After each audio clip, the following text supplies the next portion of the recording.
ಸ್ವಲ್ಪ ಯೋಚನೆ ಮಾಡಿ, 7 ದಿನಗಳಲ್ಲಿ ನಿಮ್ಮ ಲೈಫಲ್ಲಿ ಚೇಂಜಸ್ ಡೆವಲಪ್ಮೆಂಟ್ ಅನ್ನ ತರಬಹುದು ಅಂದ್ರೆ ನೀವು ಇದನ್ನ ಮಾಡೋದಿಲ್ವಾ? ನೀವೀಗೆ ಮಾಡೋದ್ರಿಂದ ತುಂಬಾ ಕಾನ್ಫಿಡೆಂಟ್ ಮತ್ತು ಪವರ್ಫುಲ್ ವ್ಯಕ್ತಿ ಆಗ್ತೀರಾ. ಈ ವಿಡಿಯೋ ನೋಡಿದ ಮೇಲೆ ಈ ವಿಡಿಯೋದಲ್ಲಿನ 5 ಸ್ಕಿಲ್ಗಳನ್ನ ನೀವು 7 ದಿನಗಳವರೆಗೆ ಫಾಲೋ ಮಾಡೋದ್ರಿಂದ ನಿಮ್ಮ ಲೈಫಲ್ಲಿ ಚೇಂಜಸ್ ಡೆವಲಪ್ಮೆಂಟ್ ಅನ್ನ ತರಬಹುದು. ಅದು 7 ದಿನಗಳಲ್ಲಿ. 7 ದಿನಗಳವರೆಗೆ ನೀವು ಸರಿಯಾಗಿ ಫೋಕಸ್ ಅನ್ನ ಮಾಡಿದ್ರೆ ನಿಮ್ಮನ್ನ ಯಾರು ಸಹ ತಡೆಯೋದಕ್ಕೆ ಆಗೋದಿಲ್ಲ. ಅಷ್ಟು ಪವರ್ಫುಲ್ ವ್ಯಕ್ತಿ ಆಗ್ತೀರಾ. ನಿಮ್ಗೆ ಅನಿಸ್ತಿರ್ಬೇಕಲ್ವಾ, ಲೈಫಲ್ಲಿ ಮಾಡೋಕೆ ತುಂಬಾನೇ ಇದೆ, ಆದ್ರೆ ಹೆಂಗೆ ಮಾಡ್ಬೇಕು?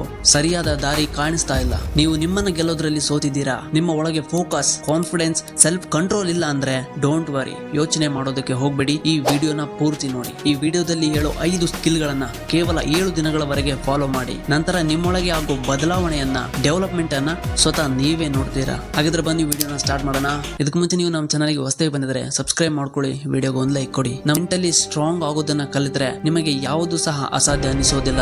ಅವರನ್ನ ಒಂದು MRI ಸ್ಟಡಿಯಲ್ಲಿ ಗೊತ್ತಾಗಿದ್ದೇನು ಅಂದ್ರೆ, ಯಾವ ವ್ಯಕ್ತಿ ಪ್ರತಿದಿನ 7 ದಿನಗಳವರೆಗೆ ಮೈಂಡ್ಫುಲ್ನೆಸ್ ಆಗಿರ್ತಾನೋ, ಮೆಡಿಟೇಷನ್ ಅನ್ನ ಮಾಡ್ತಾನೋ, ಅವನ ಬ್ರೈನ್ ಅಲ್ಲಿ ಗ್ರೇ ಮ್ಯಾಟರ್ ಅನ್ನೋ ಏರಿಯಾ ದೊಡ್ಡದಾಗುತ್ತಾ ಹೋಗುತ್ತೆ. ಇದರಿಂದ ಇವರಲ್ಲಿ ಕಾನ್ಫಿಡೆನ್ಸ್, ಪಾಸಿಟಿವಿಟಿ ಹೆಚ್ಚಾಗ್ತಾ ಹೋಗುತ್ತೆ. ಓವರ್ ಥಿಂಕಿಂಗ್ ಮತ್ತು ಡಿಪ್ರೆಷನ್ ಕಡಿಮೆ ಆಗ್ತಾ ಹೋಗುತ್ತೆ. ಹಾಗಿದ್ರೆ ಸರಿ ಗೆಳೆಯರೆ, ಈ ಮೇಲಿನ 5 ಸ್ಕಿಲ್ಗಳನ್ನ 7 ದಿನಗಳವರೆಗೆ ನೀವು ಚಾಲೆಂಜ್ ಆಗಿ ತಗೊಳ್ಳಿ. ನಾನು ಕೂಡ ತಗೋತೀನಿ. 7 ದಿನಗಳ ನಂತರ ನಿಮ್ಮ ಎಕ್ಸ್ಪೀರಿಯನ್ಸ್ ನ ತಿಳಿಸೋದನ್ನ ಮಾತ್ರ ಮರೆಯೋದಕ್ಕೆ ಹೋಗಬೇಡಿ. ನಾನು ಅನ್ಕೋತೀನಿ ಈ ವಿಡಿಯೋದಿಂದ ನಿಮಗೆ ಯೂಸ್ಫುಲ್ ಆಗಿದೆ ಅಂತ. ಇಂಥದ್ದೇ ಮತ್ತೊಂದು ವಿಡಿಯೋದಲ್ಲಿ ಸಿಗೋಣ.